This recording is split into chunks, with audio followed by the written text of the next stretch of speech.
Hello student, I am Dr. Anita Sharma.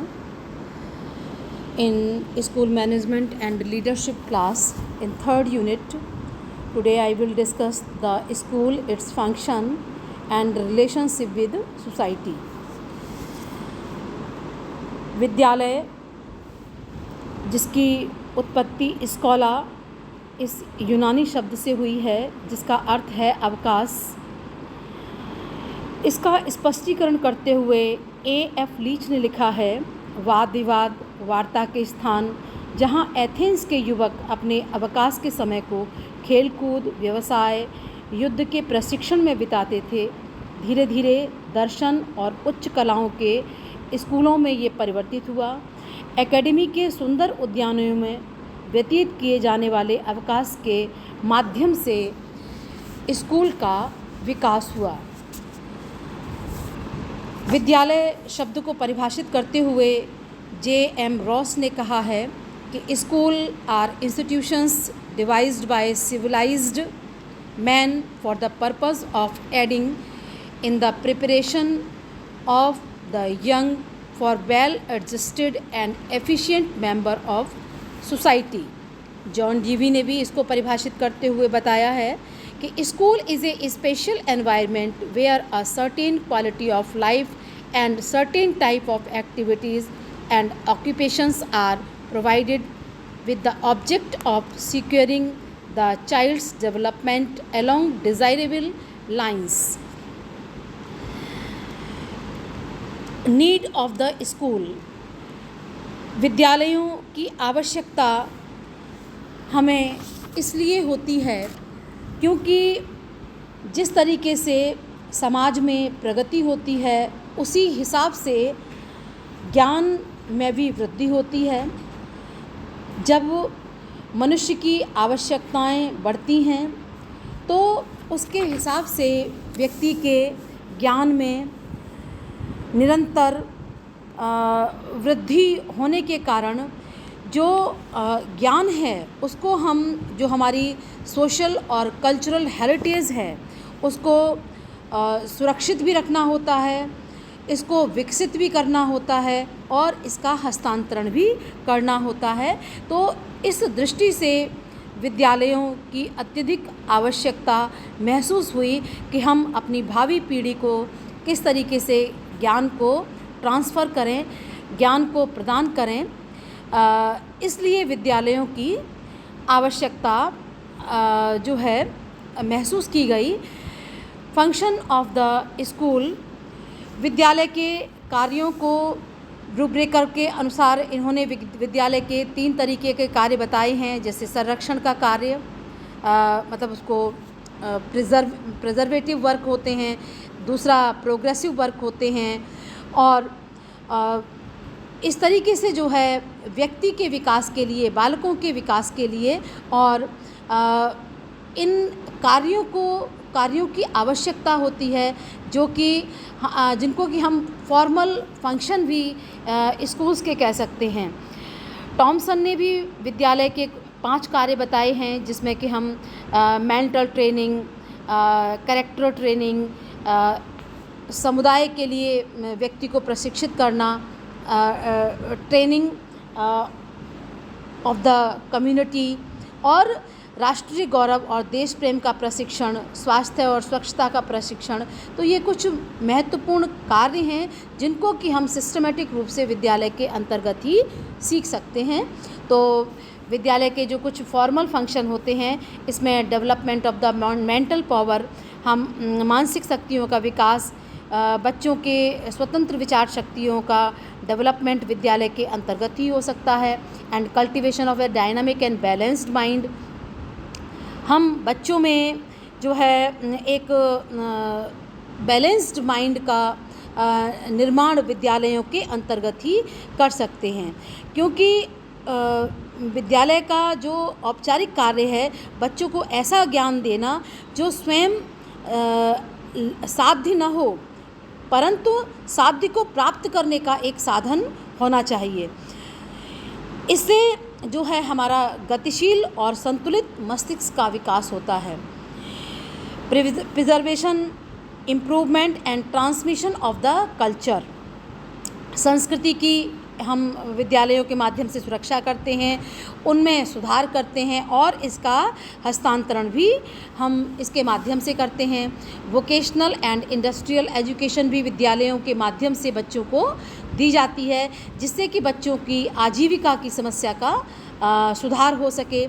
Reorganisation and reconstruction of human experiences, इसमें school के अंतर्गत मानवीय अनुभवों का पुनर्गठन पुनर्रचना की जाती है, क्योंकि समाज की निरंतरता को बनाए रखने के लिए अनुभवों का पुनर्गठन और उनकी पुनर्रचना अत्यधिक आवश्यक होती है। वोकेशनल एंड इंडस्ट्रियल एजुकेशन भी हम उनके माध्यम से दे सकते हैं। डेवलपमेंट ऑफ सिटीजनशिप, विद्यालय का जो औपचारिक कार्य है बच्चों के अंतर्गत नागरिक गुणों का विकास करना, उत्तम नागरिकों का विकास करना और एक ऐसा वातावरण प्रस्तुत किया जाए जिससे कि उनमें कर्तव्य और अधिकारों का उनको ज्ञान हो सके। डेवलपमेंट ऑफ कैरेक्टर, स्कूलों के अंदर जो है बच्चों के चरित्र या चारित्रिक निर्माण ही चरित्र का निर्माण पॉसिबल है, क्योंकि नैतिकता और चारित्रिक गुणों का विकास हम या तो परिवार में कर सकते हैं या हम विद्यालयों के अंतर्गत इनका कर सकते हैं। तो नैतिक और चारित्रिक विकास के लिए एक सामाजिक पर्यावरण होना आवश्यक है, जो कि विद्यालय के अंतर्गत ही संभव है। स्कूल के अनौपचारिक कार्यों के अंतर्गत हम बात करते हैं फिज़िकल डेवलपमेंट, बच्चों को स्वस्थ और शक्तिशाली बनाना। वर्तमान युग में जो है बच्चे जो है अपने स्वास्थ्य के प्रति बिल्कुल सजग नहीं हैं। इस तरीके से विद्यालय में ऐसे वातावरण का निर्माण करें जिससे कि बच्चे का फिज़िकल डेवलपमेंट हो सके। डेवलपमेंट ऑफ सोशल फीलिंग, सामाजिक संवेगों का विकास, सामाजिक भावना का विकास, इसके लिए हम विद्यालय जो है छात्र संगठनों का निर्माण करें और सेवा कैंप लगाएं, सामाजिक उत्सवों को आयोजित करें, शिक्षक सेवक संघ की मीटिंगें आयोजित हों। इस तरीके से बच्चों के अंतर्गत संवेगों का विकास होता है, संवेगात्मक विकास होता है। Impact of school on society, जो स्कूल का इम्पैक्ट है वो सोसाइटी पर पड़ता है, क्योंकि स्कूल एक मिनिएचर सोसाइटी है। इसके माध्यम से जो है हम समाज के नियमों को, समाज की व्यवस्था को हम सीखने का प्रयास करते हैं। तो इसे मेक अ पीपल हेल्दियर, लोगों को स्वस्थ बनाने का कॉन्सेप्ट जो है स्कूल के माध्यम से ही दिया जाता है। रिड्यूस पॉवर्टी, ज्ञान के माध्यम से हम जो है समाज में जो भुखमरी है, गरीबी है, उसको कैसे दूर किया जाए, इसको दूर करने का प्रयास किया जाता है। मेंटेन पीस, किस तरीके से समाज में हम शांति को स्थापित करें, इसका भी जो है क्रियान्वयन हम विद्यालयों में करना सीखते हैं। इकोनॉमिक डेवलपमेंट की जो प्रथम पाठशाला है, आर्थिक विकास का जो सूत्र है वो हमको विद्यालयों से मिलता है और इसका क्रियान्वयन हम समाज के अंतर्गत करते हैं। इंक्रीज़ इनकम, जब हम आर्थिक विकास की बात करते हैं, आर्थिक कौशलों को सीखने की बात करते हैं, तो इससे जो है बच्चे जो है आर्थिक रूप से सक्षम होते हैं और इससे जो है देश की जो है पर कैपिटा इनकम बढ़ती है। पर कैपिटा इनकम बढ़ने से समाज जो है समृद्धिशाली होता है। Promotion girl and women rights, जो महिलाओं और जो लड़कियों के अधिकारों के प्रति उनको सजग बनाना है।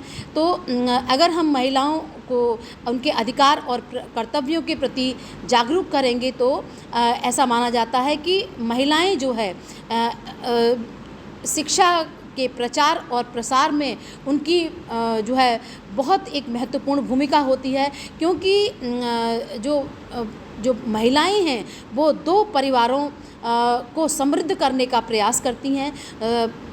तो इस तरीके से जो महिलाओं के अधिकार हैं वो हम स्कूल के माध्यम से उनको जागरूक कर सकते हैं। स्कूल के माध्यम से हम उनको नैतिकता का प्रशिक्षण दे सकते हैं। स्कूल के माध्यम से हम उनको लीडर बना सकते हैं। तो डेवलप टॉलरेंस, महिलाओं और पुरुषों में हमें सहिष्णुता को डेवलप करना है, जिसका की शुरुआत, जिसका प्रारंभ हम विद्यालयों से ही करते हैं।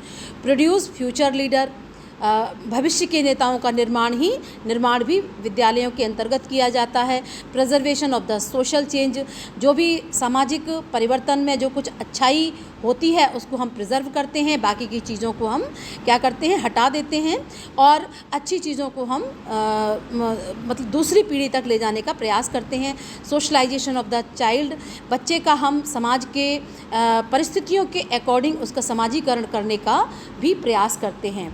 Impact of society on school, मतलब समाज का भी जो है विद्यालय पर प्रभाव पड़ता है, समाज भी जो है विद्यालय को प्रभावित करता है। तो influence of the social structure जो है, जैसा सोशल स्ट्रक्चर होता है वैसा ही हमारा स्कूल में करिकुलम या जो पाठ्यक्रम होता है वो भी वैसा ही होता है। जैसे कि प्रजातांत्रिक व्यवस्था हमारे यहाँ है, तो हमारे स्कूल का जो स्ट्रक्चर है, सोशल स्ट्रक्चर है, पढ़ाने का तरीका है, वो भी जो है प्रजातांत्रिक ही होगा।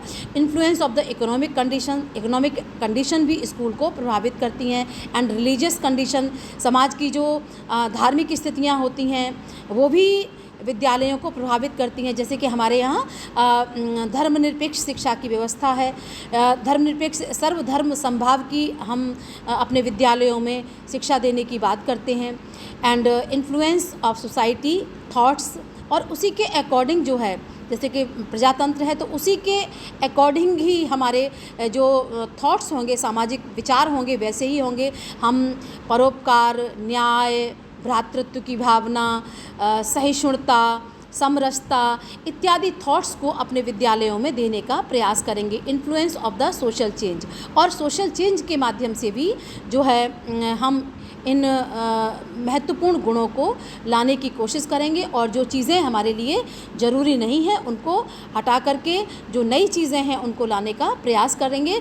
तो सोसाइटी भी जो है विद्यालयों को अपने सोशल स्ट्रक्चर के माध्यम से, इकोनॉमिक कंडीशन के माध्यम से, रिलीजियस कंडीशन के माध्यम से, सोशल थॉट्स और सोशल चेंज के माध्यम से स्कूल्स को प्रभावित करती है। Drawback of the Indian school, no cooperation of other agency, मतलब इसमें जो समाज है, जो राज्य हैं, उनका विद्यालयों को पूर्ण सहयोग नहीं मिल पाता है।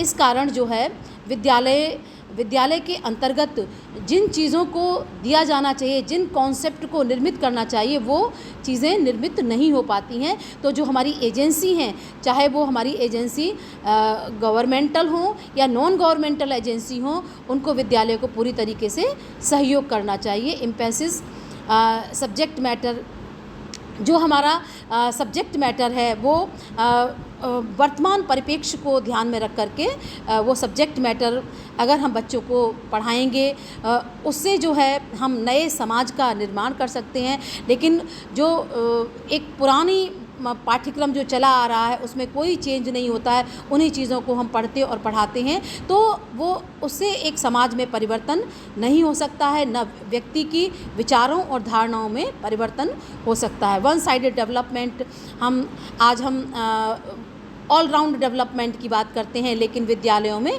वन साइडेड ही डेवलपमेंट पर जोर दिया जाता है, केवल पढ़ाई पढ़ाई और पढ़ाई।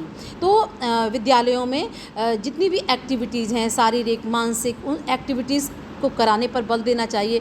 डिफेक्टिव मेथड ऑफ टीचिंग के कारण भी बच्चे जो है पढ़ाई के प्रति रुचि उनकी नहीं होती है, उन चीज़ों को वो नहीं सीख पाते हैं।